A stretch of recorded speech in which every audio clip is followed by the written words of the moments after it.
What's in the box? What's in the fucking box? I got No! You almost gave me a heart attack. No! you! It was so hard not to laugh. No! No!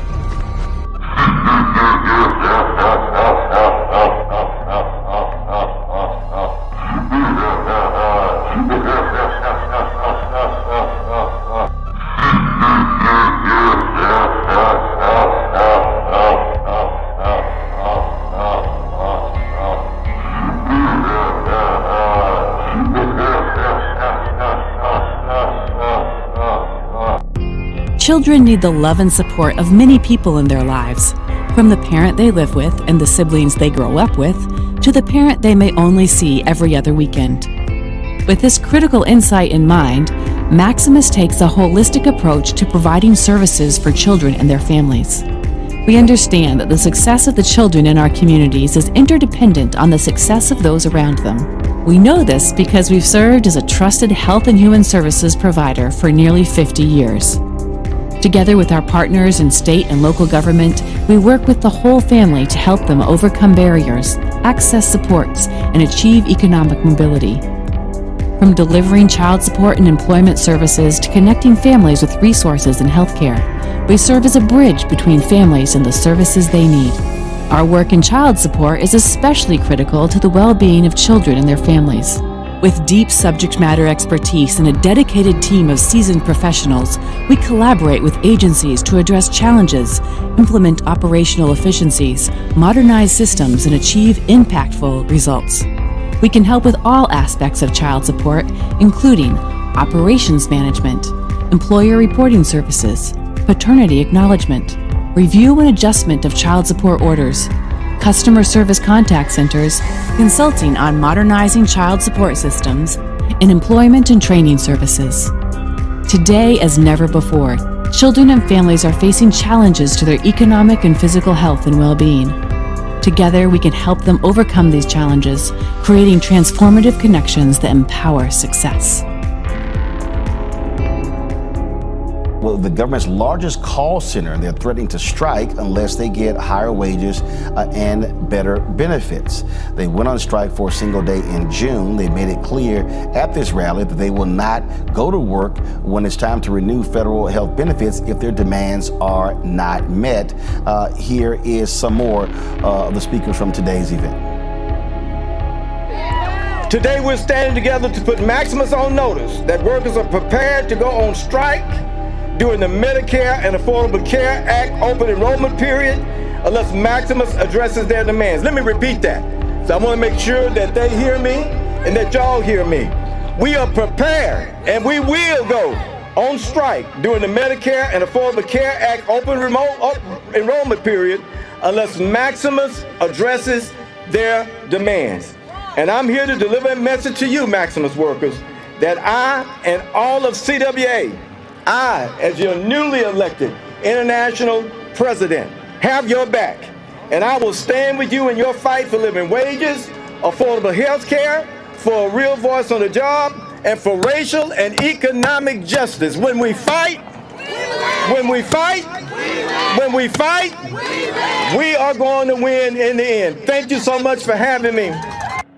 Thank you very much. Good afternoon. Good afternoon.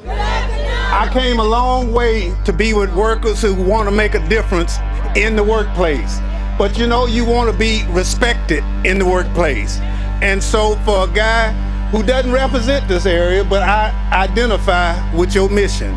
I identify because all you want is the ability to organize and choose the right to have representation in the workplace. And that's what you're doing here at Maximus, and I support you for that. More importantly, for those of you who go to work every day, you expect to be respected and paid a fair wage. Not just a living wage, but a fair wage. Now, what does that mean? In order to get what you want, you're gonna have to stick together. And this is part of the process. This company makes $2 billion a year of federal contracts. and they can't pay you better than what they're paying you now. You know, you give people a raise, then you raise the deductible. You give them a raise, then you raise the contribution for the health care. That's not, you know, that's smoke and mirrors, because that doesn't put anything on the table. So part of the reason I'm here is to let you know that there are a lot of people who don't live in the Hattiesburg area who are with you. There are a lot of people who understand this cause, but in unity, there's strength. You have to stick together. Now, Folks, joining us right now are a couple of members of the Maximus Organizing Committee, Sylvia Walker from Bogalusa, Louisiana, and Catherine Charles from Tampa. Glad to have both of you here. I'll start with you, Sylvia. So for folks who don't know, explain, what do y'all actually do?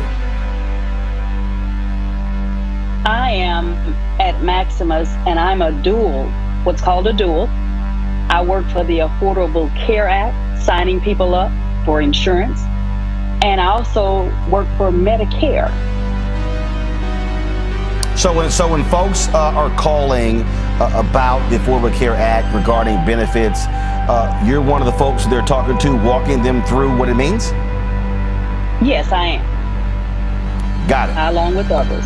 We're completing applications, answering questions, assisting them with whatever they need when they're wanting to sign up or have questions about, are they eligible to sign up? How about you, Catherine? Hi, I've been working for Maximus for 9 years now. I work for Marketplace, which is the Affordable Care Act. I do not do Medicare. So I do help people with enrolling into health insurance, assisting them understand how health insurance work. If they have any problems with the insurance company, their insurance get canceled, or any questions that they have, that is what I'm here for. Also, as an internal support group, I also assist not only the consumers, but I am responsible for teaching my fellow CSRs or representatives that are new on the floor and they don't know how to find a script, where to look for. If they don't know how to read an escalation or how to do an escalation, I'm there to do that. I take tier 1 calls as well as tier 2 calls, as well as supervisor calls. So when the consumer called and asked for a supervisor, I'm the one answering those calls. So you're focusing on pay and other benefits. So Sylvia, what is the pay like, and what are y'all asking for? We're asking for a wage that we could live on. The pay is not good. As you can hear from what I said previously, I'm working 2 jobs and being paid for 1 job. Now, what do they do? Are they paying hourly? Are they paying salary? What are they paying? And what's the average wage of workers? Okay, so the customer service representative, and that's what I am, dual. My salary is about $17 an hour, and there are some that make a little bit less, from what I understand. And then there are others that make a little bit more.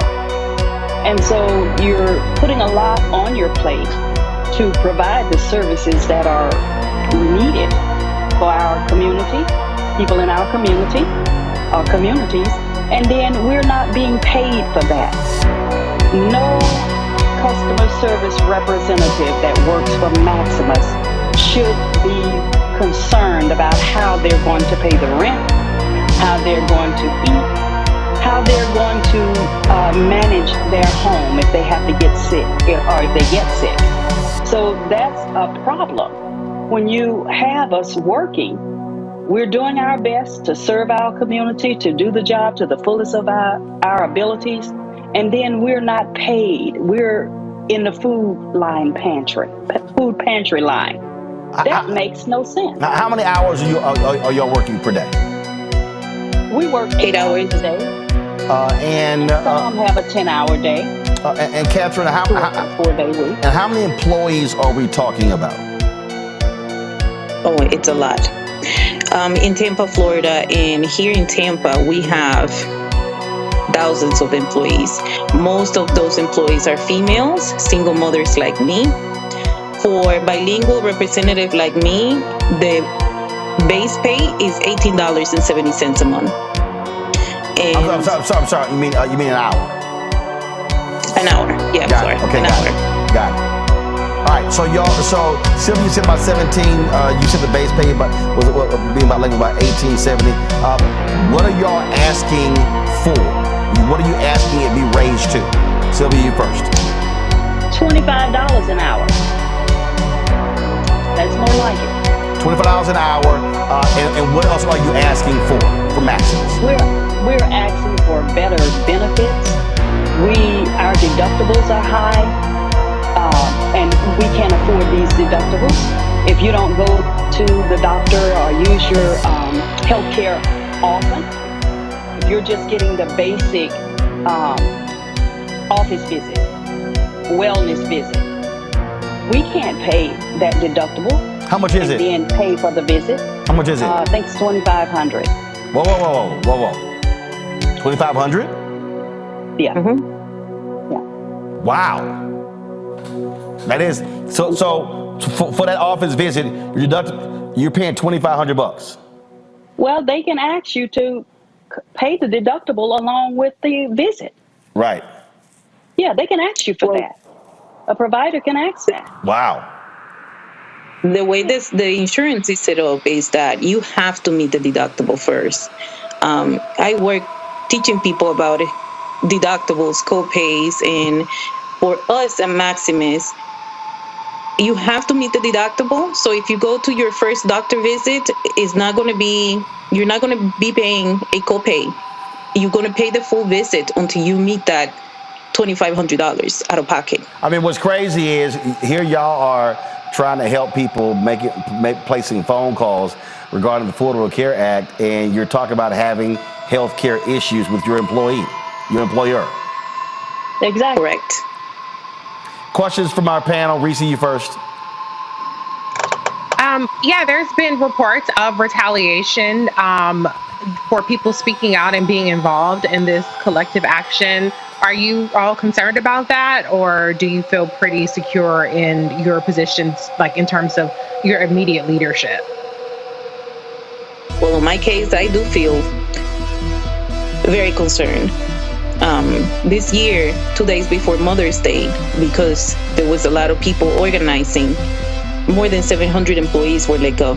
They contacted CSRs to a meeting room and they explained that you have 2 weeks to go. And they did it throughout national. It's not like one call center only, it was everywhere.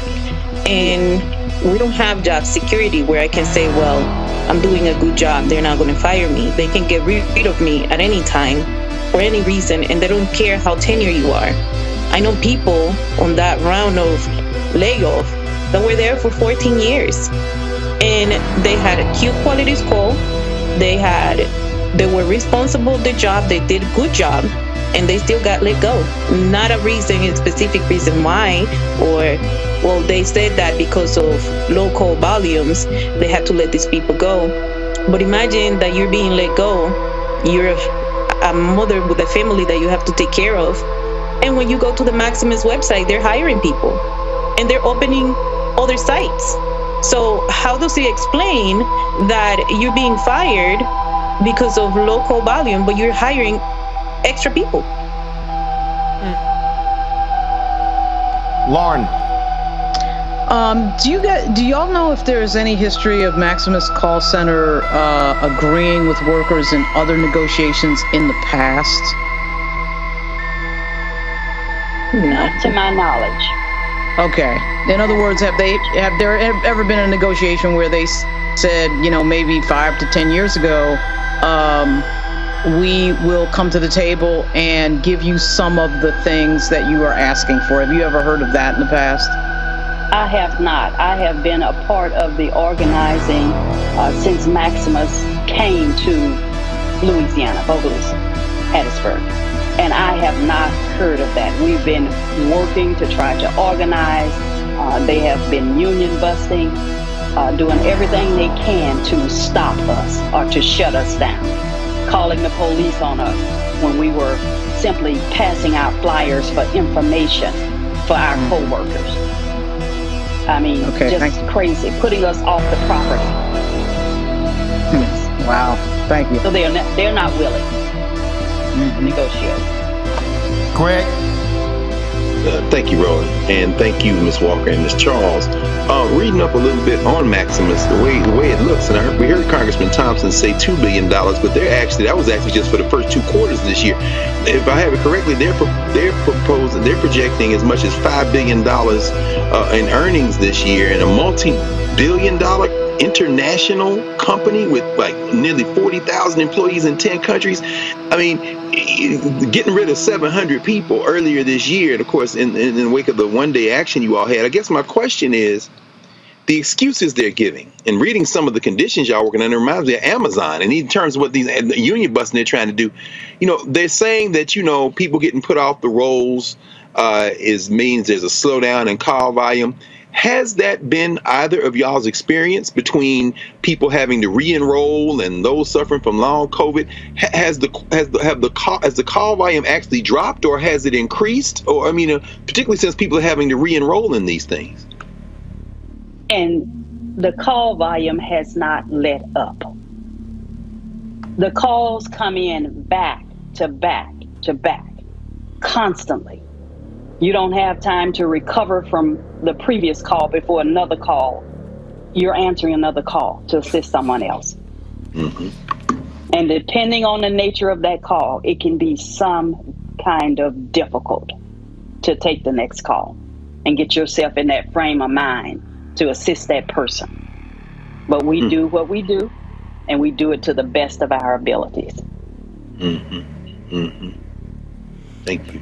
Catherine, final comment.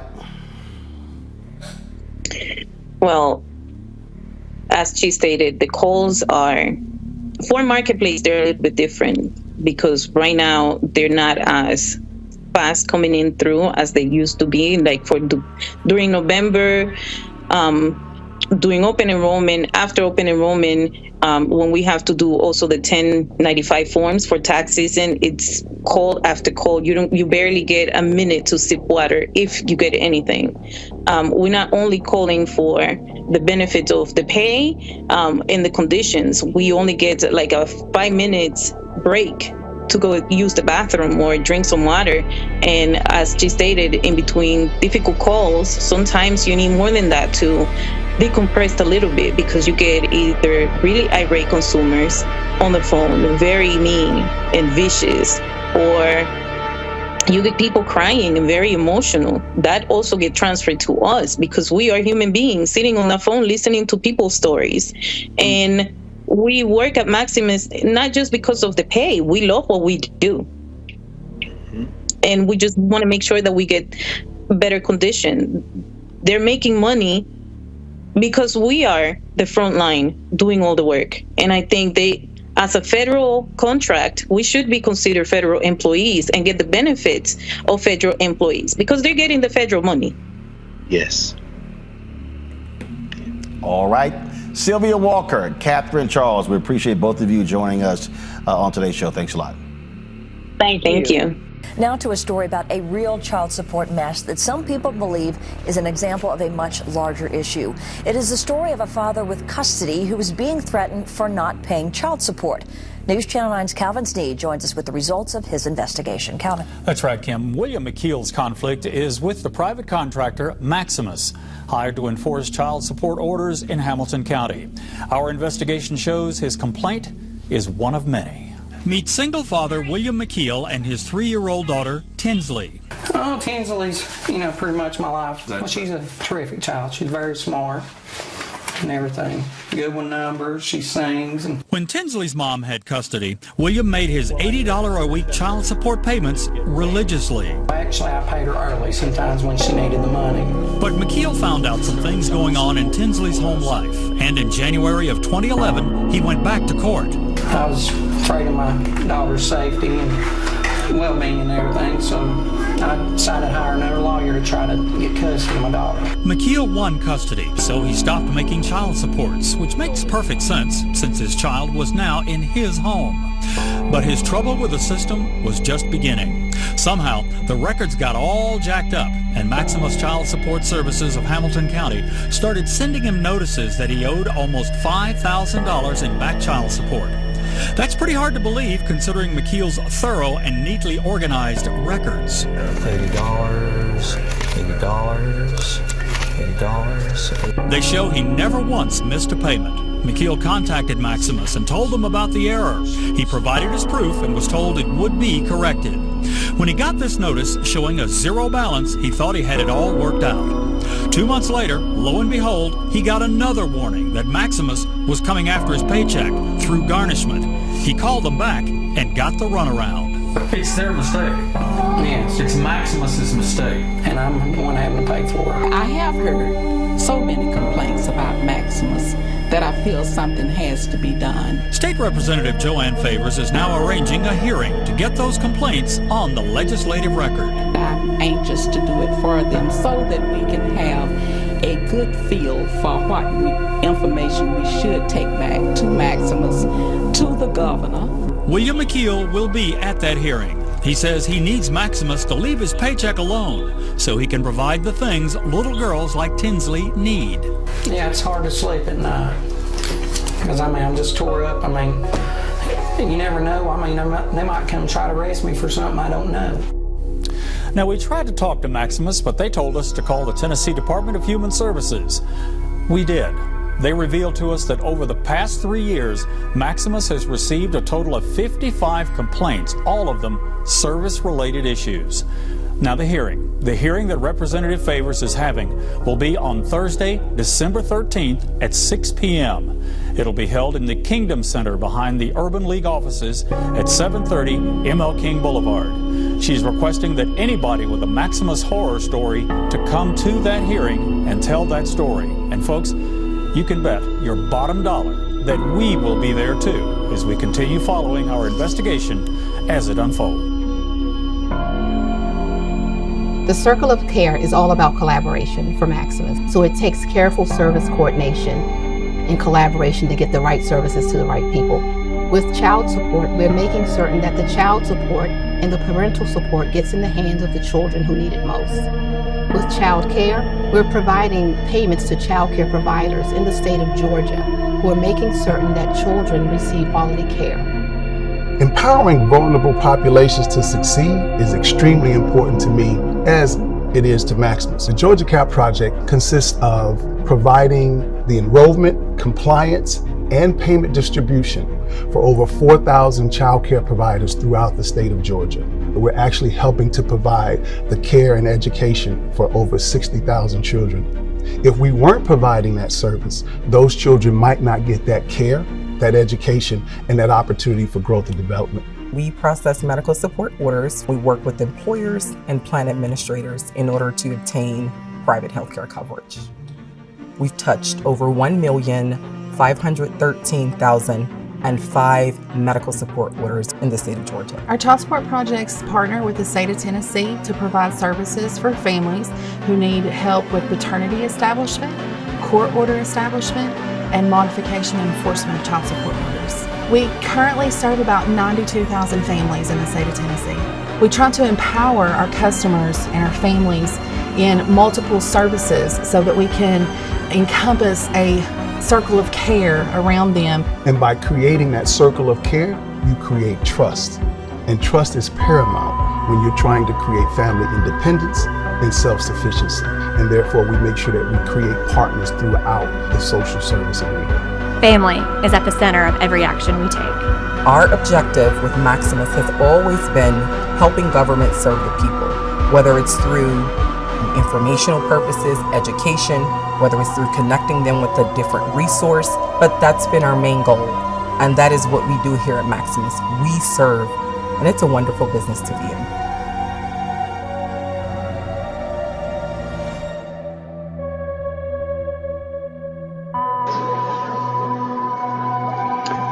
So while we're having a look at Maximum and what they're up to, let's have a look at their leadership as of September 26th, 12:20 p.m. Eastern Standard Time. We have Bruce Caswell, David Moutron, John Lambeth, Michelle Link, John Martinez, Eileen Balinson, Kevin Riley, Teresa Weepert, Jericho Sagan, Frank Aiello, Julia Bailey, Jessica Batt, Dan Biernacki, David Casey, Dr. Arvanita W. Cherry, Vice President DE&I, and President and Chairperson Maximus Foundation.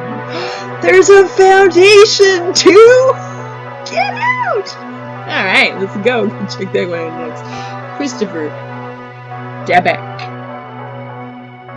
James Francis, Teresa Golinvo, Rebecca Kennewell, Jennifer Lazenby, Bruce Perkins, Deputy General Counsel, Akbar Pilati, Eileen Cassidy Rivera, Martha Sanders Tannehill, Lou Shields, and Keely Wilson. That is our leadership team. Dr. Cherry. How lovely.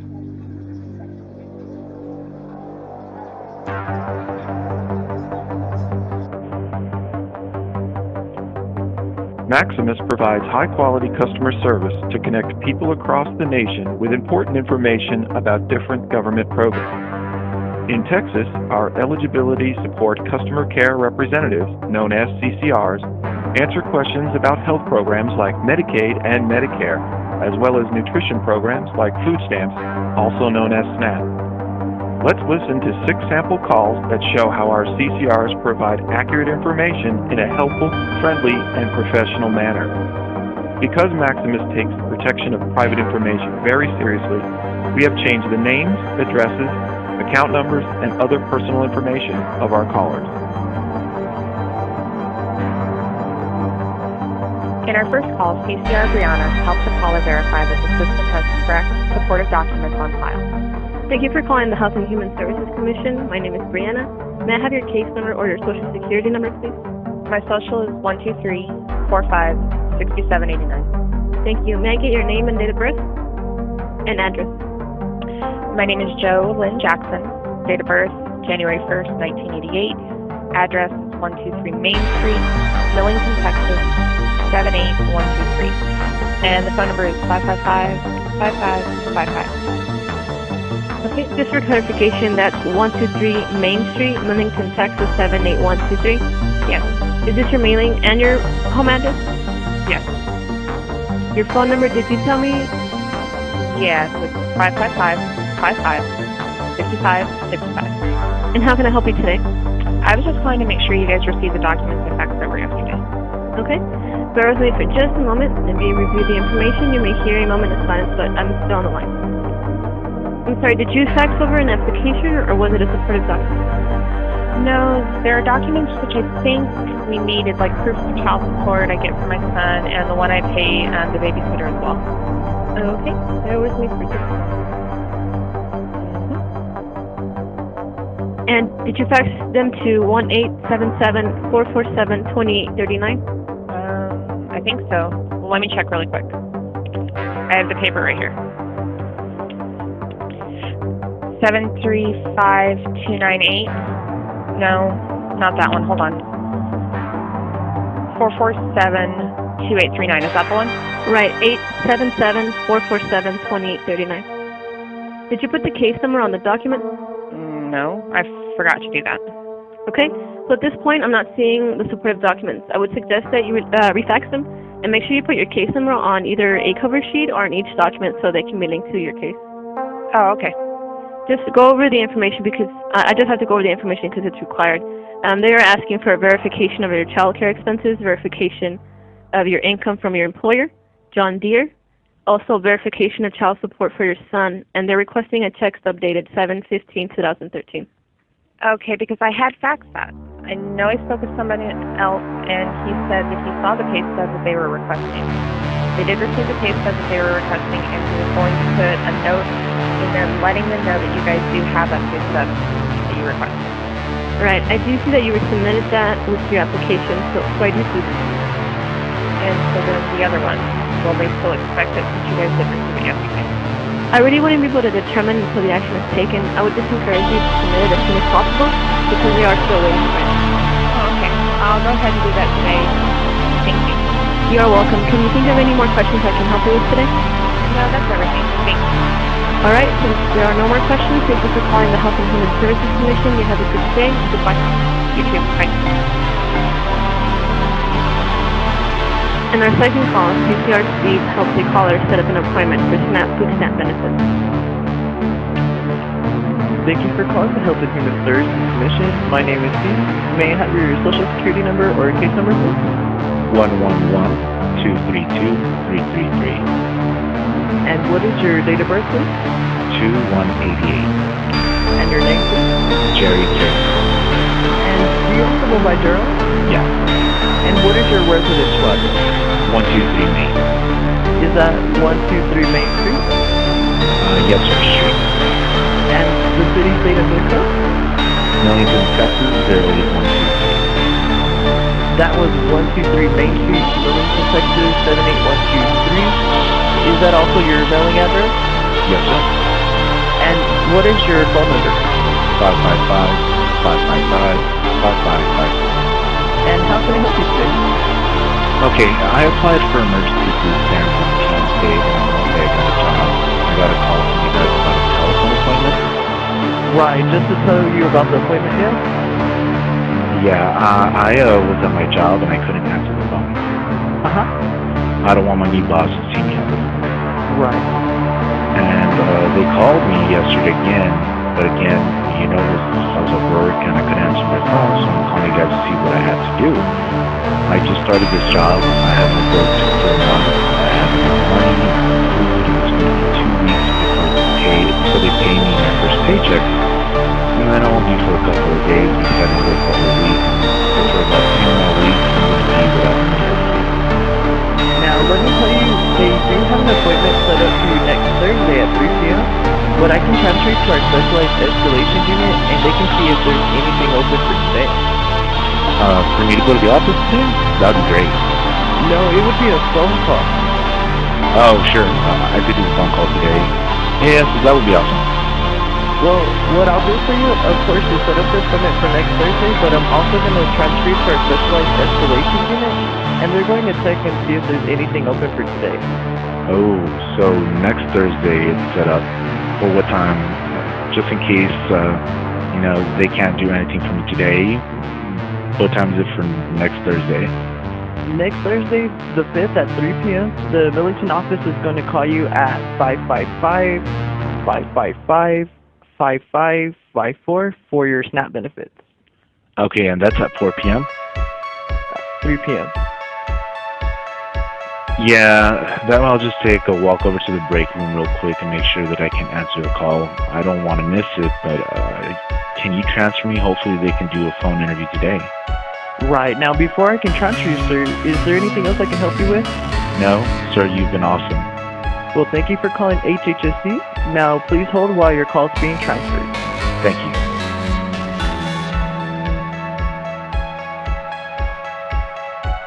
In our third call, CCR Paula helps the caller who needs assistance with getting rides to her medical appointment. Thank you for calling the Health and Human Services Commission. My name is Paula. Can you please provide me with your social security number or your case number? Yes, it's 555-11-3333. Thank you very much. And what is your date of birth? March 1st, 1968. And your first and last name? Jane Rosa Smith.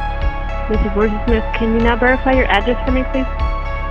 1243 East Main Street, Longwood, Texas, 88972. Okay. And is that your physical and your mailing address? Yes. Okay, it's only showing as your mailing address, so I need to make sure that they update the system to show it as your physical address as well. There's a phone number on file of 555-363-5555. Yes. Okay. Let me just submit a note to the caseworker that the physical address needs to reflect the same as the mailing. Give me one moment, please. Thank you.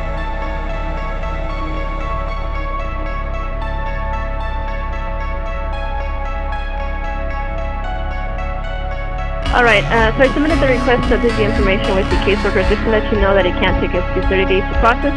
Okay? Thank you. And how can I assist you today?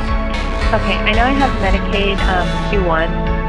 I was trying to get some rides to the doctors and stuff like that, and I got the number to call, but they told me I needed a Medicaid ID number, but I don't know what that is, and I don't have any of my forms with me that show I have the QI1 coverage. All right, I'll be glad to give you your individual number. You are under, let's see, Medicare Savings Program. Your health insurance is provided by Medicare. The individual number is what we can provide to our clients who don't have their cards or who don't receive a Medicaid card.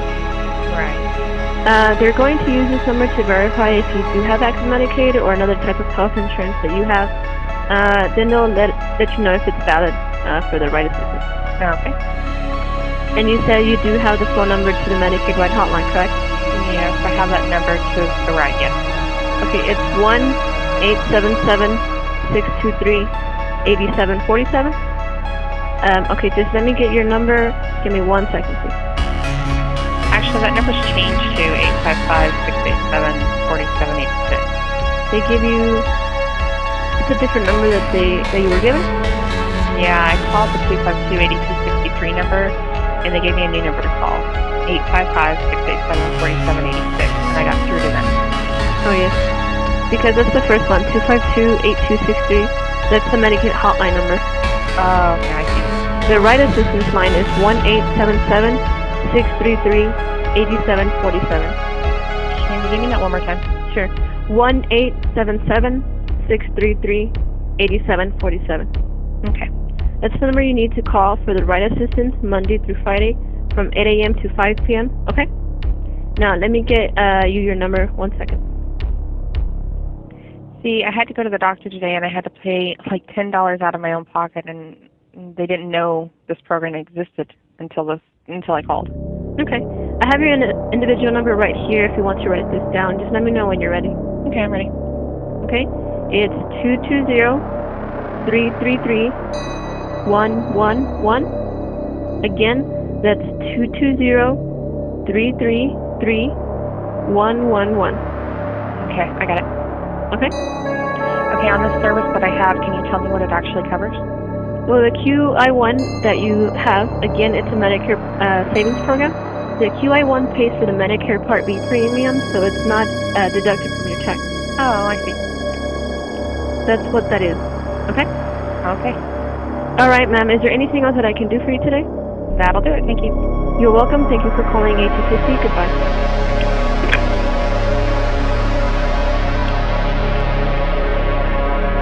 In our first call, CCR Bob helps a caller who needs her Social Medicaid ID number. Thank you for calling our Health and Human Services Commission. My name is Bob. Can I please have your social for your case number? My case number is 555-010-1010. Thank you. What is your name, please? Joni Jane Smithy. Your date of birth? 22890. What is your address, please? 4897 Main Drive, apartment 1501, Sound Lake, Texas 37772. This is the same address where you receive your mail? Yes, sir. And your phone number? 555-555-3333. Thank you for that information, and how can I help you today? I'm trying to get Jack Smithy's Medicaid number. For who? I'm sorry? Jack Smithy? Yes, let me get you his Medicaid ID. One moment. Thank you. His ID number is 888-802-888. So that was 888-802-888? Exactly, yes. And that's for Jack Smithy, right? Yes, correct. Okay. Okay, thank you. That's all I needed. Any other information I can assist you with today? No, that's it. Thank you for calling HHSC. Have a nice day. You too. Goodbye. In our fifth call, CCR Alex provides a father with the information he needs to complete a freelance form for his daughter. Thank you for calling the Health and Human Services Commission. My name is Alex. May I please have your case number or your Social Security number? My Social Security number is 111-233333. Okay. And may I have your name and date of birth? My name is Jackie, Jacquue, Willingham, Willingham, date of birth 11/1/72. So what is your physical address, including city, state, and zip code? 4897 Main Park Boulevard, Apartment 15, Trailside, Texas 70002. Okay. And is that your both your physical and your mailing address? Yes. And what is your phone number? My phone number has changed. Okay, so what is it? My phone number is now 231 3393. What is the area code? 422. Oh, 555. Sorry. I noticed you stated 3393. We have a 555-321-3339. That's it. Is that the correct number? Yes, I'm sorry. That's okay. 3339. Okay. And how may I help you today? Okay, I need my case number for food stamps on my daughter so that I can fill it out for her school. Okay. Just bear with me for just a moment. And this is for the free lunches, correct? Yes. Okay. Okay, so the eligibility group number for the SNAP benefits is 123 123 300 300 21. 21. And that's the group for... The SNAP benefits. And they may actually request a 9-digit number. So if they do, just put a 0 in front of that number. In front? Yes. Okay, so let's see. It's 123-30021. Yes, sir. And if it's 9 digits, just put a 0 in the front of it. Yeah, just put a number, so it'll be 0123 321. Okay, and that is a case number also? No, that's the eligibility group number. It's different. The case number is actually for you to access your case information. Oh, okay. Can I have the case number also? I don't have my paperwork with me. Sure, it's 2525 2525 414 414 567. 567. And that's my personal information from you, right? Correct. Okay. Was there anything else that I can help you with today? No, I don't believe that's it. I appreciate your help. Thank you very much. You're very welcome. I do thank you for calling HHC. Goodbye and have a great day. All right, bye-bye.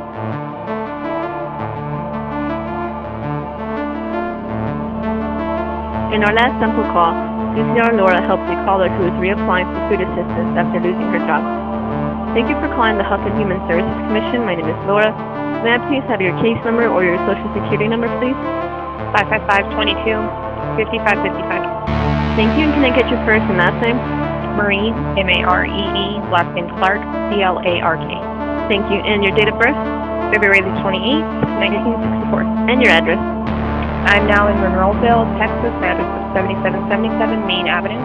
Okay, thank you. You're welcome. So the new address that you provided me with, is that going to be where you live and you receive your mail? Yeah. So it's 77 Main Avenue, Monroeville, Texas. And what's the zip code? 99922. So are you calling to report a change of address? Well, actually, I haven't had benefits with you all for a while. I was working and I lost my job, and I'm trying to find a job, but in the meantime, I've got to eat. Okay. So I'm trying to get some services. Okay, no problem. I can see that you don't have any active benefits. There are many ways to apply for the benefits. You said you were interested for SNAP, is that correct? Yes. Is that where they possibly get it for one day? We can assist you. SNAP is a food program. It's like food stamps. Oh, okay, yeah, that's what I want. Yes, ma'am.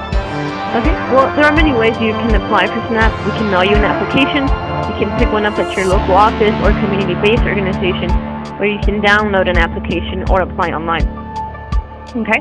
So it's just a matter of submitting an application. Once you get your new application, just make sure to provide the most recent information. For example, your new address, phone number, whether there's income or no income. And once you submit the application for SNAP, they'll set up an interview with the caseworker. Okay. How did you want to apply for the program? I guess just send me the application in the mail. Fine. Okay. Let me just go ahead and get that out to you. Give me one moment.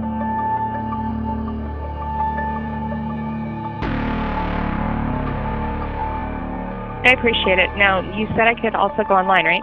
Yes, ma'am. If you have access to a computer, you can also apply online.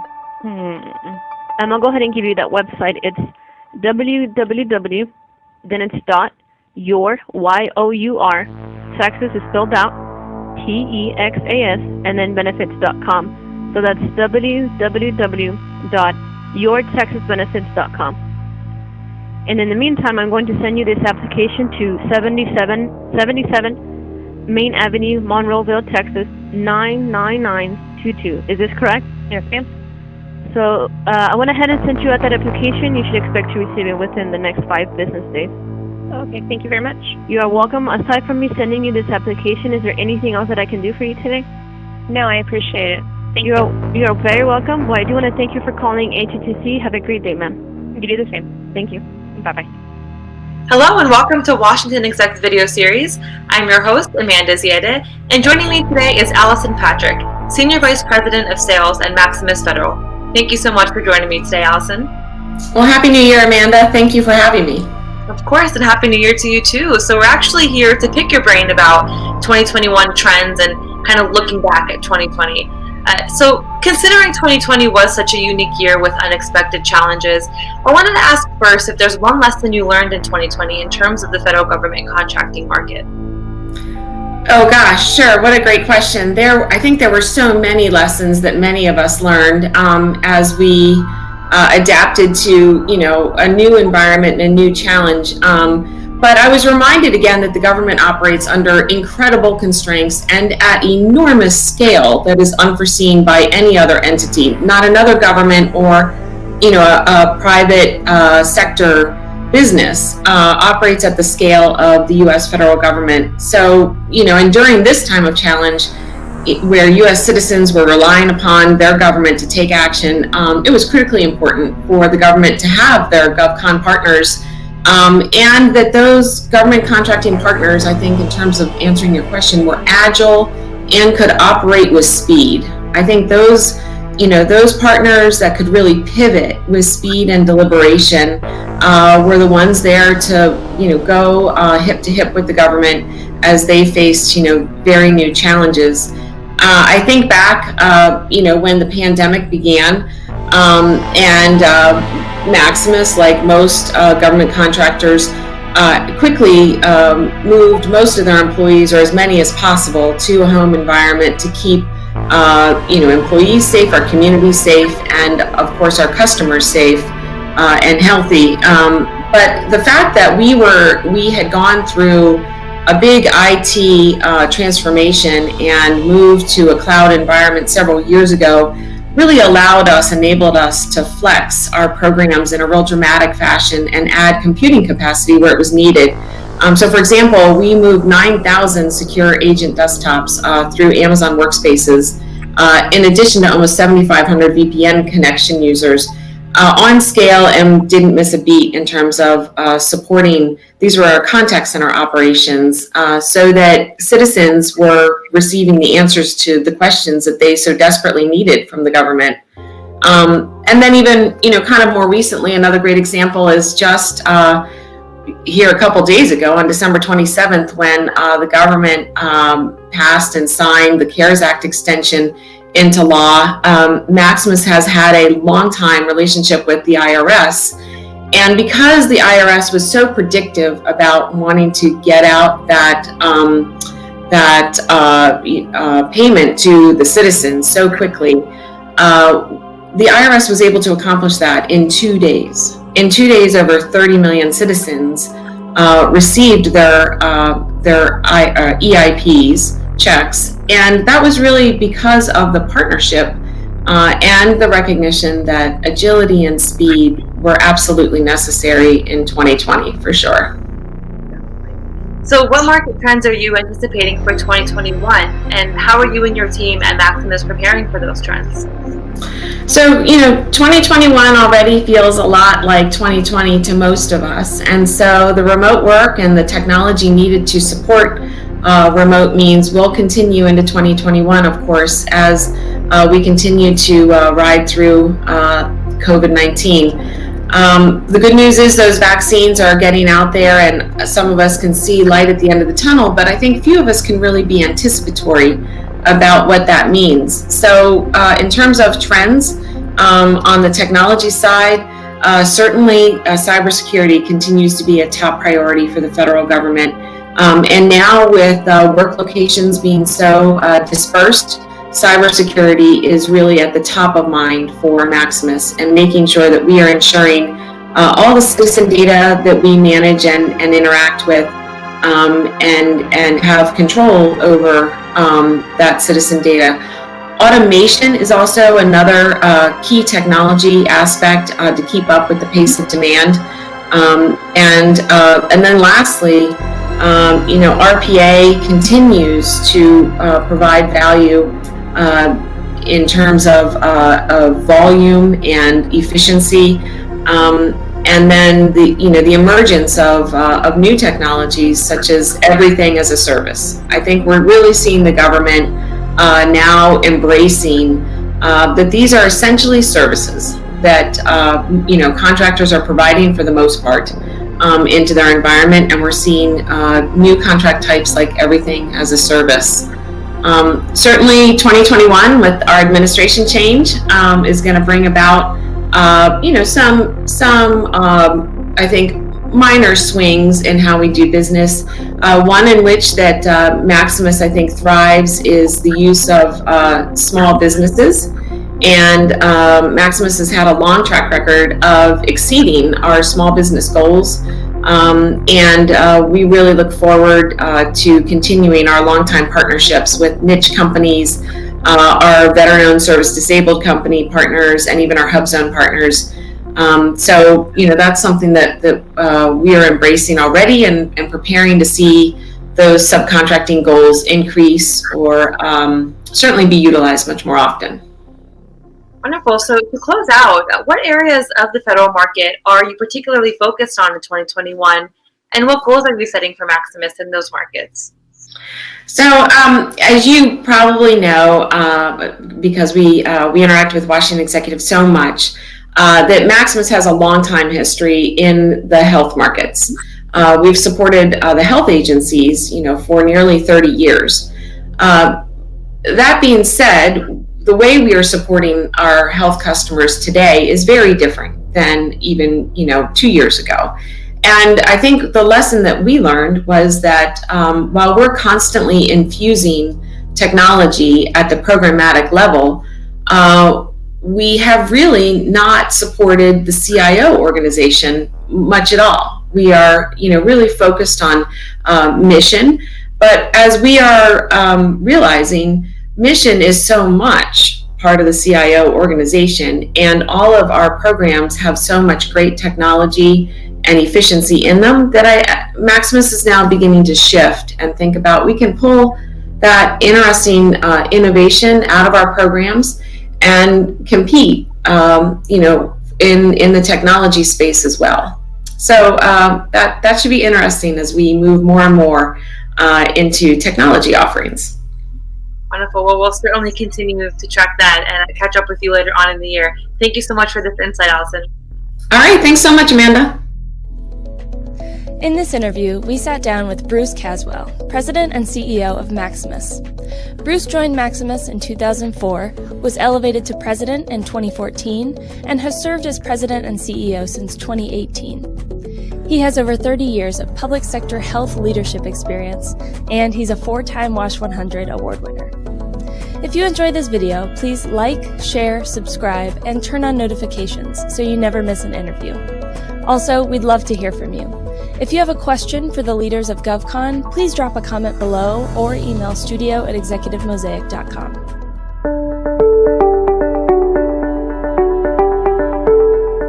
Hello and welcome to Executive Mosaic's video interview series. I'm Summer Myatt, and here to speak with me today is Bruce Caswell, President and CEO of Maximus. Bruce, thank you so much for joining us today. Thank you, Summer. It's a pleasure to be here. So Bruce, can you give us a big picture overview of the healthcare market in the U.S. right now? Where do we stand almost 2.5 years after the onset of COVID, and what new trends are we seeing emerge?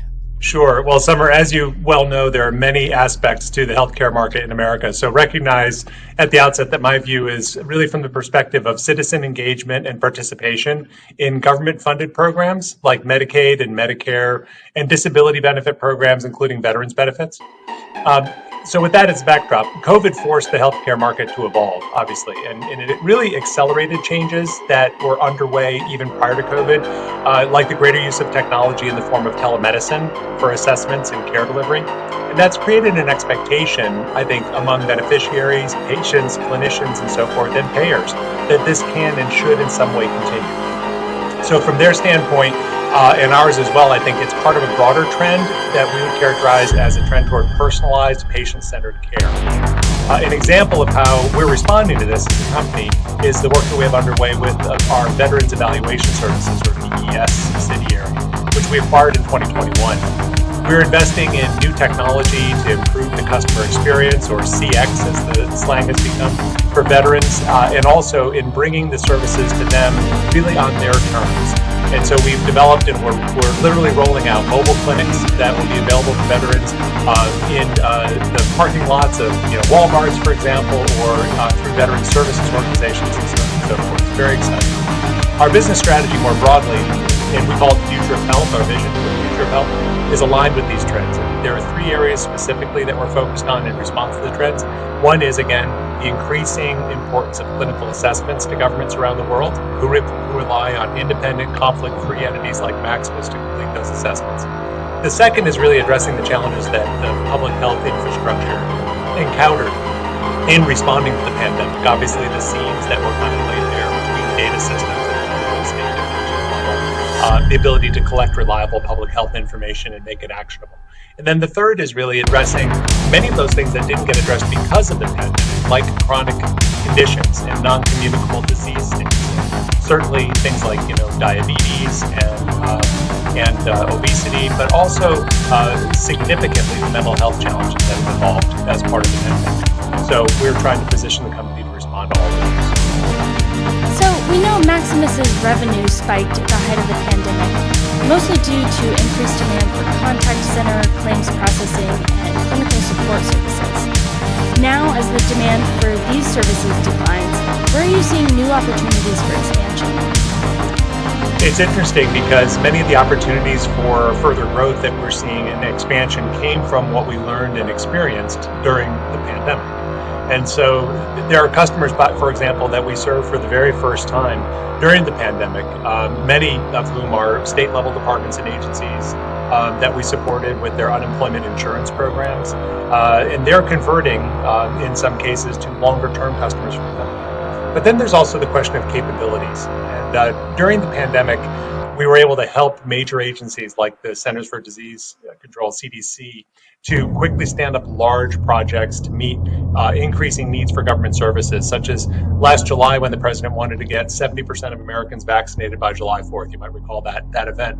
So we learned as a company how to scale up very quickly and build out programs and use technologies to drive efficiencies and best practices. And if you think about it, with customer experience, or CX, being a big focus of federal agencies, and in fact the focus of a federal executive order, those digital transformation capabilities and the ability to significantly improve the customer experience, but to deliver it with a flexible model that can respond to the changing needs of government, is in more demand now than ever before experiences. So I think, out of the pandemic, a lot of opportunity has ultimately arisen. And as we stated in our investor day back in May, we believe that the total market for our services has now grown to about $150 billion as a consequence of the strategies that we're implementing in this post-pandemic period. I'm curious to get your perspective on technology. What emerging technologies do you think could have the greatest impact on the government contracting world in the next year? Well, I'm glad you mentioned technology. I can't talk about the company without talking about technology. It plays such an important role in the way we deliver the citizen services that we're entrusted to deliver every day, but also it is increasingly becoming an area where we can support our customers in delivering their missions through the greater use of technology. And so as a consequence, advanced technologies for modernization has become a real strategic pillar for the company as we look forward over the next 3 to 5 years.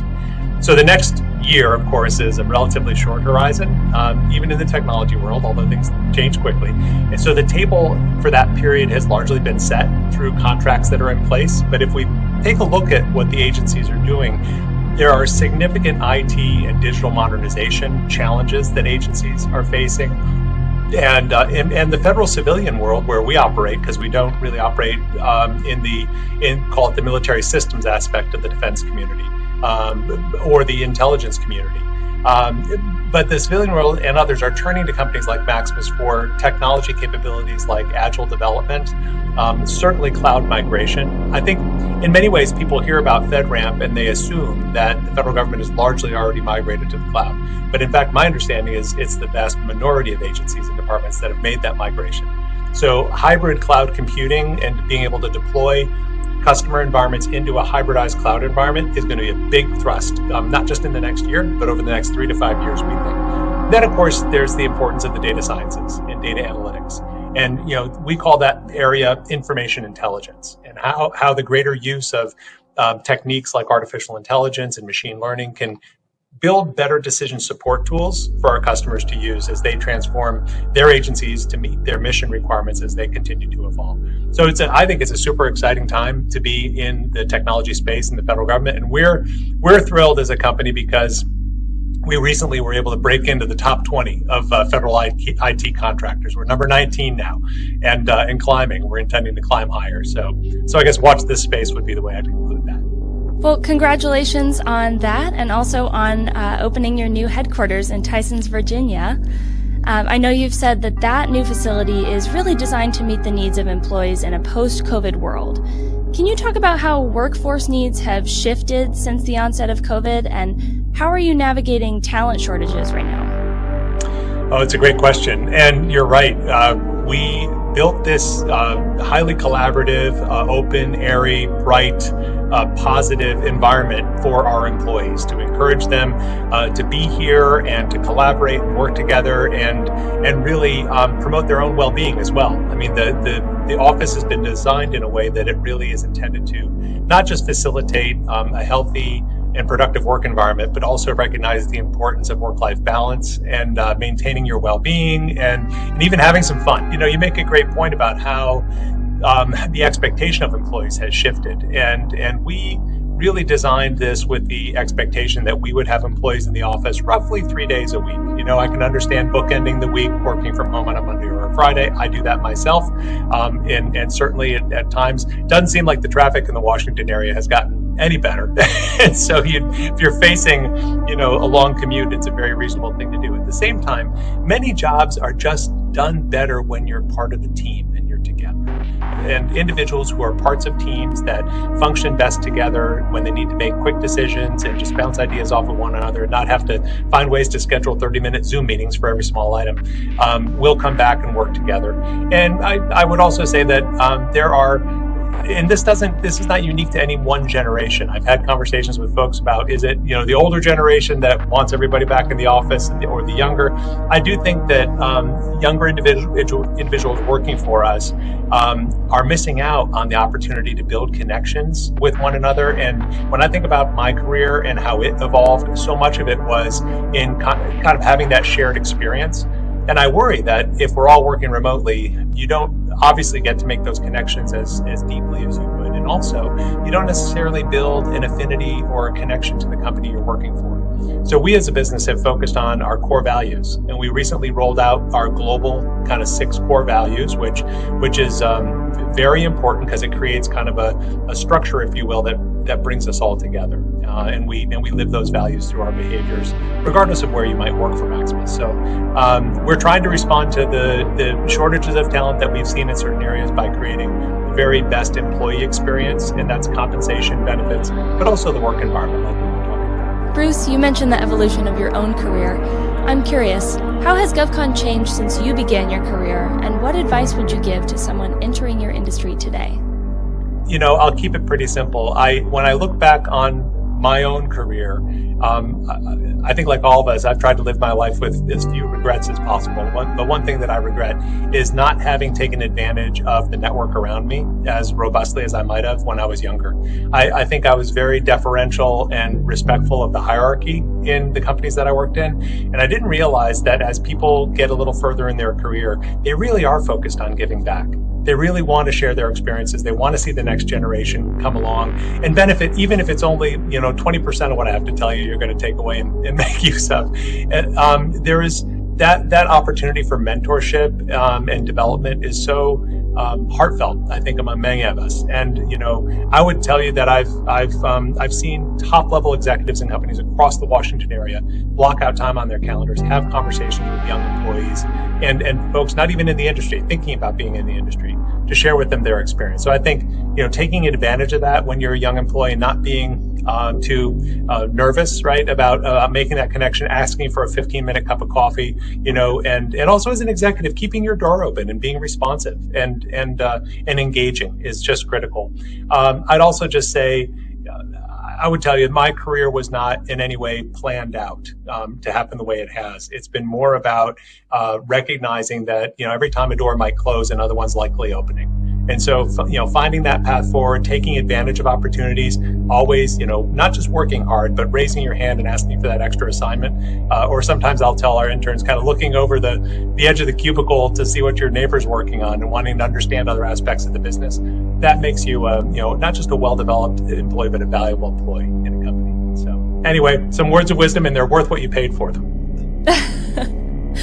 Well, Bruce, thank you so much for your time today and for all the work you do at Maximus.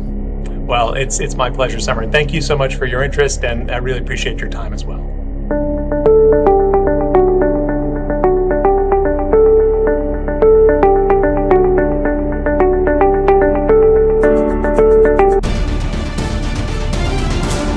Welcome back. Federal agencies are using the Defense Innovation Unit as a model for connecting with small businesses that haven't traditionally worked with the federal government. But acquisition professionals across government say big companies can play a role in bringing more small businesses into the GovCon space too. Larry Reagan's Executive Managing Director of the Civilian Market at Maximus. Larry, welcome. It's great to see you. Thanks for joining me. What are some of the best practices for both the big guys and the small businesses to get together to be able to serve the government in a collaborative way? Well, thank you, Francis. It's good to be here, and this is an area that Maximus takes very seriously. We've engaged with the small businesses a lot. As your previous discussion indicated, the workforce management and even tying them together as a large business, we use those small businesses to help build up the workforce and keep the workforce engaged. It's been something we've been very proud of over the years. So, some of the challenges that we actually face in getting the right ones together, there's a culture mix that has to actually happen. Are they going to match our culture? We're a company that focuses so much on the mission and driving the mission and knowing what the mission is. The small business needs to be able to blend with us there as well. From a risk standpoint, one of the things that is a real challenge for big businesses anyway is when the government takes a large contract and makes it a small business contract. And now all of a sudden we're not really investing in it. We don't have that relationship with the government. It's really hard for us to manage a workforce like we were talking about earlier. And so that's a risk that makes it very difficult for us to engage. So we try to balance those things as we move forward. How does a small business demonstrate to a large prime that they're the right fit, as you described, getting the right ones? And how should a prime evaluate the small companies that it's considering teaming with? Sure. The first of all, from the small business standpoint, come to me, come to the large business with what your niche is. Make sure that you understand your value. If a small business comes and says, we can do everything, that doesn't work, right? Because, like I said, we're mission focused, so we want to know what part of that mission you're going to do. Because as a large, we think we can do everything. So if we're going to have a small, we want a small that we can be proud of and that will work with us. And that's the culture clash. Now, how is the best way of evaluating smalls? That's difficult, because as you can imagine, they come from all different backgrounds. Some are research companies, some are staffing companies. They all have different backgrounds. So we look at them as like the same thing. How do you fit into that mission profile for us? And you know what happens is that you find companies, small businesses that you'll do business with over and over and over.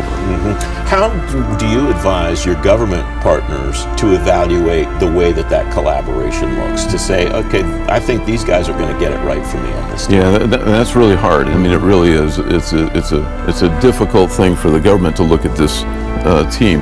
However, like I was saying, if we can define as the large how that small business fits into the mission profile. You were talking about the State Department modernization. I mean, that covers a lot of different areas, right? But if you had a small that they know fits in that, and the small has past performance and everything there, they can understand it then too. What kind of examples do you have of where this has worked? And are there situations where you've seen, well, we know in hindsight that wasn't the best fit, and why? I've got several examples where it works very, very well. As a matter of fact, I'll bring one to the forefront here. I'll even mention the small business's name here. It's Chivo Consulting. We've known them for like 10 years, and they're very, very good at that budgeting and program management and interdependencies. So we can partner with them all the time, and sometimes they prime, sometimes we prime. It's a culture mix that really works well together, and that history then you can promote with the government, right? And other places where, you know, maybe the staff that they bring on aren't qualified. You know, you got to figure that out. And sometimes you do have a bad one that joins you, and you have to just move on after that. Quick final thought. We have about a minute left, Larry. It sounds like evaluating culture is maybe the most important part of all these relationships. Is that a fair read on my part? I think it's a very fair read, to be honest with you, because if you're going to be together for 5 years on a contract, you got to have some sort of relationship that's going to work, and there's got to be a trust on both ways. Larry, it's great to have you on the program. Thanks for joining me today. Thank you, Francis. You can read more about small and large businesses teaming on today's show page at fedgovtoday.com.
Obsidian, prepare yourself for the man of black.